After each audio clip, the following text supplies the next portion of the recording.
जय हिंद मित्रांनो, आपल्या यूट्यूब चॅनलवर मी सर्वांचं मनापासून स्वागत करत आहे। आजच्या या व्हिडिओच्या माध्यमातून आपण 9वी ते 12वी या वर्गासाठी टीईटी परीक्षा अनिवार्य करण्यात आलेली आहे असा कोर्टानं निकाल दिलेला आहे। अशी जी काही बातमी सोशल मीडियावर व्हायरल होत आहे त्या बातमी पाठीमागची सत्यता आणि तपशीलवार पद्धतीने जे आहे याचे पॉझिटिव्ह आणि निगेटिव्ह पॉइंट्स दोन्ही गोष्टी आपण या व्हिडिओच्या माध्यमातून जाणून घेणार आहात। परंतु तत्पूर्वी आपण जर चॅनलवर नवीन असाल तर आमचं चॅनल सबस्क्राइब करा, साईडचं जे बेल आयकॉन आहे त्याला देखील प्रेस करा, जेणेकरून शिक्षक भरतीच्या संदर्भामधल्या कोणत्याही माहितीची अपडेट आपल्याकडून मिस होणार नाही। चला तर मित्रांनो, बघूया आपण डिटेल्स मध्ये माहिती। परंतु माहिती पाहण्याच्या पूर्वी आपण जर का येत्या टीईटी परीक्षेची तयारी करत असाल तर आपल्यासाठी अवेलेबल आहे गुरुजी नावाची टीईटी बॅच। या बॅच मध्ये पेपर 1 असेल, पेपर 2 असेल, याकरिता आवश्यक असलेले सगळे विषय डेली लाईव्ह स्वरूपामध्ये शिकवले जातात। रेकॉर्डेड फॉर्मॅटमध्ये जर लाईव्ह मिस झालं तर अवेलेबल आहे पीडीएफ नोट्स, टेस्ट सिरीज, त्याच्यासोबतच पीवायक्यूची व्हिडिओ सोल्युशन बॅच किंवा जी काही सीटीटीची व्हिडिओ सोल्युशन बॅच आहे किंवा सीटीटीची कंप्लीट रेकॉर्डेड बॅच, असं एक कंप्लीट पॅकेज तुम्हाला या बॅचमध्ये मिळणार आहे। या बॅचमध्ये तुम्हाला जॉईन करण्याकरिता तुम्हाला प्ले स्टोअरवरून मास्टर टीचर नावाचं जे ॲप्लिकेशन आहे डाउनलोड करून घ्यायचं आहे। या ॲप्लिकेशनवरती तुम्हाला सहजपणाने हे जे कोर्स आहे भेटून जाणार आहे। चला आपण जाऊया आपल्या मुख्य मुद्द्याकडे। मुख्य आपला मुद्दा आहे की 9वी ते 12वी या वर्गासाठी टीईटी लागू झालेली आहे का? कारण सोशल मीडियावर आता खूप मोठ्या प्रमाणावरती चर्चेला उधाण आलेलं आहे। बघा, लक्षात घ्या, 1ली ते 5वी आणि 6वी ते 8वी या वर्गाला कोणत्याही पद्धतीने शिक्षक व्हायचं असेल आपल्याला, जर ती स्थानिक स्वराज्य संस्था असेल किंवा मायनॉरिटी सोसायटी असेल किंवा कोणत्याही प्रकारच्या शाळा असेल, त्या ठिकाणी आपल्याला जॉईनिंग करिता मॅन्डेटरी आहे टीईटी किंवा सीटीटी। 1ली ते 5वीला पेपर 1, 6वी ते 8वीला पेपर 2 कंपल्सरी आहे। मध्यंतरी ज्यावेळेस जे आहे एनईपी आला, म्हणजे न्यू एज्युकेशन पॉलिसी आलेली आहे, त्यामध्ये देखील तिसऱ्या टीईटीच्या संदर्भामध्ये काहीशी कल्पना देण्यात आलेली आहे। आता ही तिसरी टीईटी म्हणजे काय आहे? 9वी ते 10वी या वर्गाकरिताची टीईटी आपण त्याला संबोधू शकतो। परंतु अजून त्याच्या संदर्भामध्ये फार तपशील आपल्यापर्यंत पोहोचलेला नाही। इव्हन शासन स्तरावरती त्या बाबतीमध्ये चर्चा होताना आपल्याला दिसत आहे। मग सध्या जे काही सोशल मीडियावर सुरू आहे की तिसरी टीईटी होणार आहे 9वी ते 10वी करिता, त्या संदर्भामध्ये बघा कोर्टामध्ये ना त्या संदर्भामध्ये युक्तिवाद झालेला आहे। ऑलरेडी याचिका पेंडिंग आहे। त्या संदर्भामध्ये माननीय सर्वोच्च न्यायालयाने जे आहे या ठिकाणी प्रत्येक राज्य शासनाला या ठिकाणी जे आहे हलफनामा म्हणजे शपथपत्र, ज्याला आपण ॲफिडेव्हिट देखील म्हणतो, ॲफिडेव्हिट सादर करण्याचे आदेश दिलेले आहे।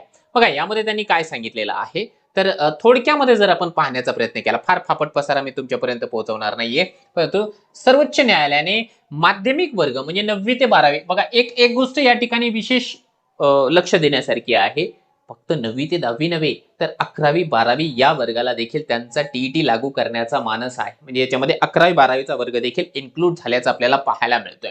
या वर्गांना शिकवणाऱ्या विशेष शिक्षकांसाठी शिक्षक पात्रता परीक्षा म्हणजे टीईटी अनिवार्य आहे का, याबाबत केंद्र सरकारकडून सविस्तर हलफनामा म्हणजे ॲफिडेव्हिट आहे मागवलेला आहे। तसेच कंत्राटी शिक्षकांच्या वेतन समता व सेवा अटींबाबत पूर्वी दिलेल्या आदेशांची अंमलबजावणी 1 महिन्याच्या आत करण्याचे निर्देश सर्व राज्य आणि केंद्रशासित प्रदेशांना सर्वोच्च न्यायालयाने दिलेलं आहे। म्हणजेच काय आहे, 9वी ते 12वीला टीईटी लागू आहे किंवा नाहीये, टीईटी लागू करण्याचा मानस आहे किंवा नाहीये। मग मानस असेल तर मग तो कोणत्या नियमानुसार तुम्ही लागू करणार आहात किंवा त्याचं जे काही तपशील आहे तो तुम्ही 1 महिन्याच्या आत सुप्रीम कोर्टामध्ये सादर करावा, अशा प्रकारचे स्पष्ट निर्देश या ठिकाणी सर्वोच्च न्यायालयाने दिलेला आहे। आणि हे फक्त एका राज्यापुरतं मर्यादित नाहीये, भारतामधले प्रत्येक राज्य आणि प्रत्येक केंद्रशासित प्रदेश यांना हे कंपल्सरी आहे। आता याचे दुर्गामी परिणाम होणार आहेत, लक्षात घ्या। यामध्ये बरेचसे न्यायमूर्ती आहेत, यांनी काही प्रश्न उपस्थित केलेले आहे। बघा, इयत्ता 9वी ते 12वी म्हणजे माध्यमिक स्तरासाठी विशेष शिक्षक म्हणून नियुक्ती मिळवू इच्छिणाऱ्यांसाठी टीईटी उत्तीर्ण होणे बंधनकारक आहे का, हा त्यांचा पहिला सवाल आहे। बघा, विशेष शिक्षक इथे सांगितलेला आहे। आता विशेष शिक्षक हे 2 प्रकारचे आहेत, ठीक आहे। विशेष शिक्षक म्हणजे जे की कर्णबधीर, मूकबधीर किंवा दिव्यांग विद्यार्थ्यांना शिकवणारे शिक्षक, त्यांनाही विशेष शिक्षक असं म्हटलं जातं। त्यातल्या त्यात जे आहे जे क्रीडा शिक्षक आहेत, कला, क्रीडा आणि कार्यानुभूत शिक्षक आहेत, त्यांना देखील विशेष शिक्षक म्हटलं जातं। आता इथे त्यांनी विशेष शिक्षक जरी म्हटलेलं असेल तरी देखील होऊ शकतं की 9वी ते 12वीच्या स्तराला शिकवणाऱ्या सगळ्या शिक्षकांच्या संदर्भामध्ये माहिती मागवलेली असू शकते, कारण बऱ्याच वेळा जे आहे आपल्याला जे न्यूजपेपर असतात त्याच्यामध्ये थोडीशी तफावत पाहायला मिळते की सुप्रीम कोर्टाचा आदेश हा आहे, याच्यामध्ये असं चेंजेस आहे, मग मे बी पॉसिबल आहे. एकतर त्यांनी हा सवाल विचारलेला आहे. दुसऱ्या नंबरचा सवाल त्यांनी विचारला 10 जून 2022 रोजीच्या शिक्षण मंत्रालयाच्या पत्रामधील भरती प्रक्रिया foundation, preparatory, middle of secondary या सर्व स्तरांवर लागू होते का, आणि 2010 नंतर केंद्र किंवा कोणत्याही राज्याने माध्यमिक शाळांसाठी स्वतंत्र टीईटीची परीक्षा घेतलेली आहे का, असा सवाल आहे. बघ, महाराष्ट्रामध्ये ते घेण्यात आलेलं नाहीये, आणि मला जेवढी माहिती आहे तेवढी माहिती अशी आहे की आतापर्यंत तरी कोणत्याही राज्याने या ठिकाणी जे आहे 9वी ते 12वी साठी वेगळी टीईटी अजून तरी घेतलेली नाही. त्याच्यानंतर त्यांनी सांगितलेलं आहे सुनावणी दरम्यान जे एसजी आहेत भाटी, त्यांनी शिक्षकांसाठी त्यात माध्यमिक वर्गातील शिक्षकांचा समावेश आहे, टीईटी अनिवार्य असल्याचे सांगितले. तसेच आरसीआय चे प्रमाणपत्र आवश्यक असल्याचं नमूद केलेलं आहे. मात्र न्यायमूर्ती दत्ता यांनी 2021 मधील 3 न्यायाधीशांच्या खंडपीठाच्या निर्णयाचा उल्लेख केला. त्या निर्णयात समग्र शिक्षा योजनेअंतर्गत विशेष शिक्षकांच्या नियुक्तीसाठी मार्गदर्शक तत्वे आली होती. त्यात इयत्ता 1ली ते 5वी, 6वी ते 8वी साठी टीईटी अनिवार्य असल्याचे स्पष्ट नमूद होते. मात्र 9वी ते 12वी साठी असा उल्लेख नव्हता. हे जे काही सांगतायत ना ते युक्तिवाद आहे, कोर्टामध्ये झालेला युक्तिवाद आहे. न्यायालयाने विचारले, जर मार्गदर्शक तत्वात 9वी 10वीचा स्पष्ट उल्लेख नाही तर आता ते अनिवार्य कसे म्हणता येईल, आणि केवळ एखाद्या पत्राद्वारे नियम बदलता येणार नाही, त्यासाठी कायद्यात किंवा नियमात स्पष्ट तरतूद असायला पाहिजे. हा मुद्दा आपल्या महाराष्ट्रामध्ये देखील मध्यंतरी चर्चेला गेला होता की कोणताही नियम जे आहे एखादं पत्र काढून लागू करता येत नाही, त्यासाठी जे आहे नियमाला जे आहे बदलावं लागणार आहे. तिथे त्यांनी तेच सांगितलेलं आहे, कायद्यात किंवा नियमामध्ये स्पष्ट बदल करण्यात यावा, कायदा बदलावा लागेल, तो नियम अगोदर बदलून घ्यावा लागेल, नंतर त्या संदर्भामधलं पत्र या ठिकाणी लागू करावं लागेल. एकतर हा मुद्दा आहे. त्यानंतर त्यांनी सांगितलेला आहे एक शेवटचा मुद्दा तुम्हाला सांगतो. अमिकस क्युरी यांनी असा युक्तिवाद केला की 2022च्या निर्णयामधील मार्गदर्शक तत्वामध्ये एज्युकेटर हा जो शब्द आहे 1ली ते 5वी आणि 6वी ते 8वी साठीच लागू करण्यात आलेला आहे, मात्र 9वी ते 12वी साठी नाही. त्यामुळे एकदा शिक्षक म्हणून नियुक्ती झाल्यानंतर संबंधित अपंगत्व क्षेत्रातील पात्रता पुरेशी ठरू शकते असे त्यांनी सूचित केले. विशेषतः सेवा शेवटच्या टप्प्यावर असलेल्या कंत्राटी शिक्षकांवर याचा परिणाम होऊ शकतो अशी ही चिंता त्यांनी व्यक्त केलेली आहे. आता इथे जो काही युक्तिवाद झालेला आहे मित्रांनो, लक्षात घ्या, मी थोडक्यामध्ये सांगतो, ती बातमी हटवतो, मी थोडक्यामध्ये तुम्हाला या ठिकाणी सांगण्याचा प्रयत्न करतो. या ठिकाणी विशेष शिक्षकांच्या संदर्भामध्ये टीईटी लागू करावी किंवा करू नये, परंतु हे कोण आहे, शिक्षक होऊ इच्छिणाऱ्या उमेदवारांकरिता विचारलेला आहे. जे ऑलरेडी लागू आहेत शिक्षक, जे जॉईन शिक्षक आहेत त्यांच्याकरिता याच्यामध्ये उल्लेख नाहीये. परंतु जनरली जर का आपण चर्चा पाहिली किंवा वरिष्ठ लेवलवरून आपण माहिती मिळवण्याचा प्रयत्न केला तर इथून पुढे जे आहे होऊ शकतं की 9वी ते 10वी साठी टीईटीचा पेपर 3 आणि 11वी 12वी या वर्गासाठी टीईटीचा पेपर 4 असा येऊ शकतो, पॉसिबल आहे. किंवा 9वी ते 12वी वर्गासाठी एकच पेपर टीईटी पेपर 3 वेगळ्या सिलेबस वरती येऊ शकतो.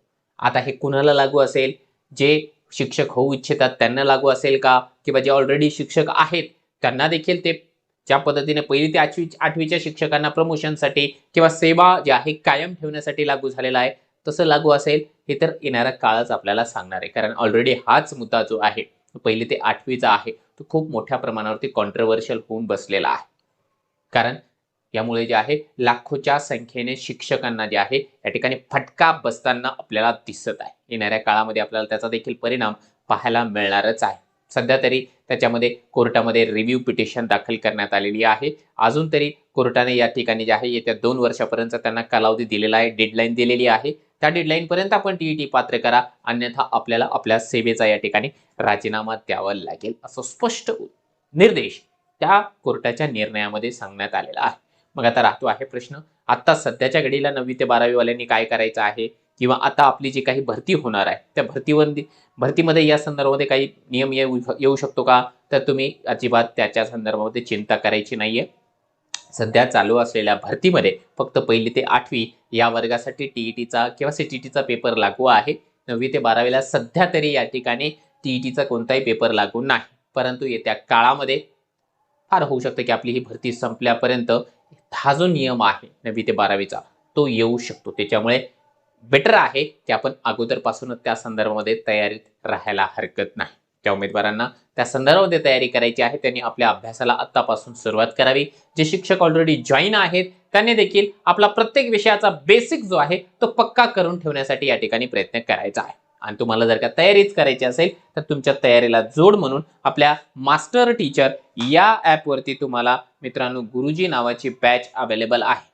जरी ही पेपर 1 आणि पेपर 2 करिताच असेल तरी त्याचाही सिलेबस काही वेगळा नसणार आहे. बेसिक तर इथूनच असणार आहे. तोपर्यंत आपल्याला प्रिपरेशन जर करायची असेल तर आपण या ठिकाणी प्ले स्टोअरवरून मास्टर टीचर नावाचं ॲप डाउनलोड करू शकता. तुम्हाला आणखीन जर का काही शंका असेल, काही प्रश्न विचारायचे असेल या संदर्भामध्ये या व्हिडिओच्या खाली कमेंट बॉक्समध्ये आपण प्रश्न विचारू शकता.